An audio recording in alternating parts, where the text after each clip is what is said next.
Hey everybody, Star Trek, Strange New Worlds, new episode, Terrarium. I'm a little bit off screen for a few moments here. This poster is important to this episode.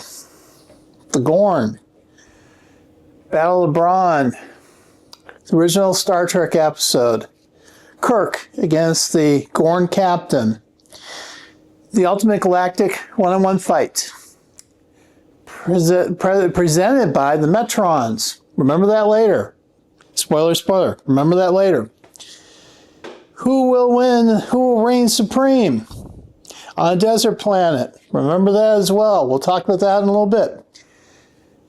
This was one of my favorite episodes early on in TOS, the original series. It really started teaching us, don't take things at their face value, understand what's going on behind the scenes. In this one, Gorn thought they had to protect their own planet. We thought there was a massacre, and yeah, there was, but not protection, understanding, diplomatic relations, humanity comes to reign. Metrons interfere. Metrons, again, important to this. I'll get to this in a second. Okay, now we get this little teaser up here. So, basically, Star Trek Strange New World, Terrarium, finally, freaking finally, I have an episode that I really like this year. And I was toying with the idea of doing a sequel to one of the trailer reviews I did earlier this year about Star Trek. Star Trek Strangely Goes Nowhere. I still may have to do that. You might see the next episode. But this actually went back, this episode went back to the heart and soul of Star Trek. Bravo, guys. Kudos.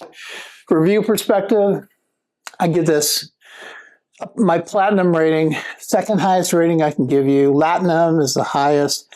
There are challenges that stop this from being great, high level. But it's there.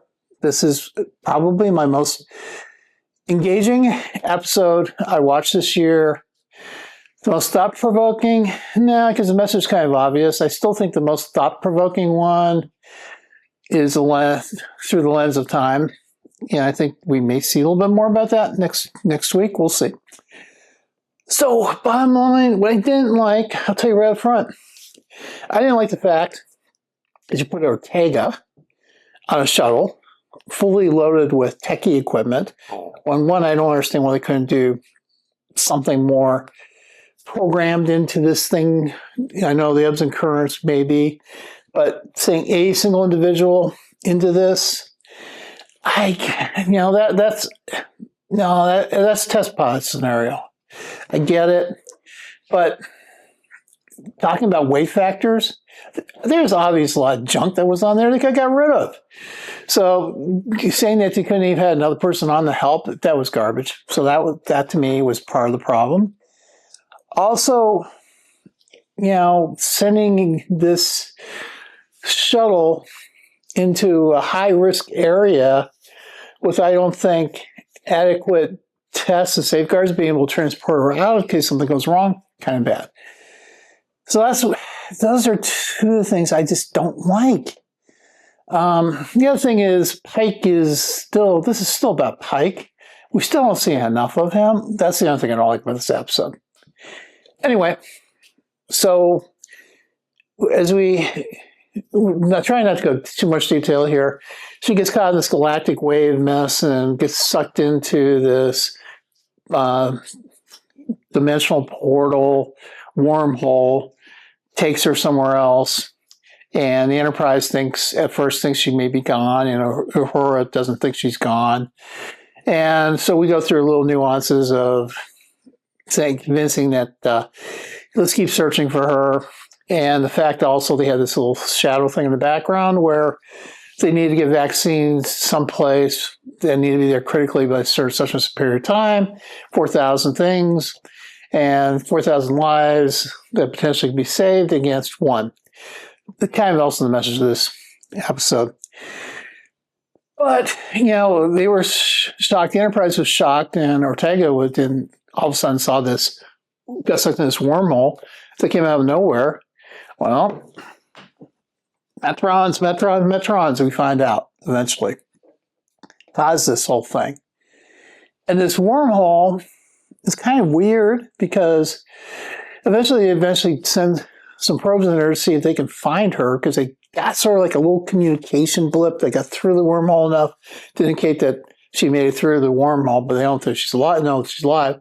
But every time they send in more probes, this wormhole gets narrower. So they have that issue to deal with. So they know they can't really do a lot. They can't keep sending more probes in because they can't get more communication links. So meanwhile, Ortega crash lands on this planet. And of course, the usual thing. It's like, there's not enough water on her shuttle. Come on. He's just going to vet something. Come on, that doesn't make any sense either. Food got destroyed because the rations got destroyed because of the way the crash happened. Okay, I can see that one. But the fact there was no water, stupid. And also, because of that, she has no food. So she has to go on this hostile planet outside. This one was a desert planet. So now we're on a hostile planet that the Metrons, as we find out, got her there. And they also got a Gorn pilot over there, a female Gorn pilot. And we've discovered that on this whole thing. And as you may recall, some prior episodes, Ortega has had this bad experience earlier year, late last season with the Gorn, and it's just embedded in her, especially in the first episode this year. So she got a hatred, fear, and feels the shadow of the Gorn across her. So anyway, she decides she's got to go out and hunt for some food or something out there because she's got no food. And, it's a nice explanation of Ortega. I enjoy the personality and all the aspects of that. But she goes out there. Of course, things go wrong. And she ends up getting saved by the Gorn, because he saw this little light out there and hut. So one thing leads to another. There's a friendship that's kind of established, even though the Gorn can understand 100% of what Ortega says. Ortega has to quickly convert something into a weird, bizarre universal translator that all it could do is convert the Gorn into agree, disagree, comment. Strange. But, you think it would be a couple more verbs in there or something like that, words, but whatever. So they end up establishing this bond. Ortega helps the female Gorn, as we find out, heal some wounds. And the female Gorn has actually saved, in this episode, Ortega once or twice actually. And so they eventually bond. And they work together. But the female Gorn pilot is despondent because I guess in the race she failed her mission and she's stranded on the planet. The Gorn are not going to come back. Her fellow Gorn are not coming back to save her. And so she resigns herself that she's going to have to die. That's kind of important in this episode as well. And but they work together to come up with a solution to this huge flare by igniting the atmosphere, and it got the attention of the Enterprise, who came up with this idea of flying the Enterprise in the middle of the wormhole and holding it open, keeping their shields open and scanning, doing scans. And evidently, we eventually learned that they can use their transporters. So there's like 300 different moons by this gas giant. So time's running out. They got to get this 4,000 vaccine thing. There's time's running out. I want to give a positive Una to number one. She basically multiple times saying, hey, basically without saying it, 4,000 souls are more important than one. Multiple times, you got a mission to complete, even though we may lose one of ours. And so that resonates. So there's urgency into this thing. However, when the Gorn and Ortega light up the planet's thing, Ortega keeps seeing these like flashes of light, and you eventually find out they're Metrons watching. And so anyway, she shoots up fireball atmosphere. Enterprise sees it. They send a landing party, beam a landing party over there with Luann. Of course, we know Luann also has a hatred of the Gorn. And so because they ignite this planet, they had to get some heat shielding around themselves, Ortega and the Gorn. And they crawl out. And Luann and landing party are fully armed, which is interesting. They don't always get fully armed. We usually have a sidearm, but that's kind of a weird militaristic thing. Maybe that's the carryover from prior episode when she got vulcanized. Maybe, I'm not sure. But anyway, so Ortega crawls out. They see her, they're happy, and then they see the Gorn coming out, and they fire her. Why they fired lethal and not a stun version on the Gorn at that split second didn't make any sense in this episode as well.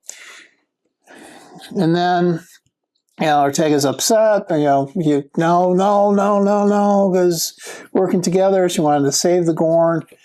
And then she just goes through this little rant up in the air to who you're watching, and time freezes. Right in the middle of the beam outs. Strangely, this is the other strange thing here. The beam outs have landing parties starting to beam up, and you can see them in the transition beam, but Ortega's not in that beam. Transport beam. Kind of strange as well. I guess the thing you can think here is the Metrons interfered with that for a second. So anyway, she has a conversation with the Metrons, and Metrons basically say, hey, we kind of orchestrated this, but we wanted to evaluate you to see if you're ready to talk to communicate with us. But it's obvious you're not. You displayed some good things to Ortega, and then she goes, why did you let her die? And they kind of skirt by that, and they're saying, well, you're not ready. Your race is not ready, and your races are not ready. And, she goes, they also say, you're not going to remember this. This is how they get away from retconning this, because by her not remembering, there's no knowledge. None of them remember the conversation with the Metrons. They have no idea the Metrons were involved. So the Metrons, kudos, Metrons looked even more goddish, I guess you could say here, and more superior-ish, and more like, we're superior. You're not ready. Okay, kudos to that. Once again, message here. Don't read a book by its cover. Don't look at your competitor as being evil all the time. You can find a way to communicate. And they found a way to communicate with each other. I didn't like the communication thing with the agree, disagree for universal communicator when the Gorn could hear and understand everything. I thought they could have done something better than that. But once again, I think this is the best episode this year. Once again, Platinum. I want to hear your comments. Norb with Silver Age. Please like and subscribe to this channel. Have an awesome day, and next week will tell me whether or not I have to come up with another version of my Star Trek Strangely Goes Nowhere trailer I did earlier this year. Everyone, take care.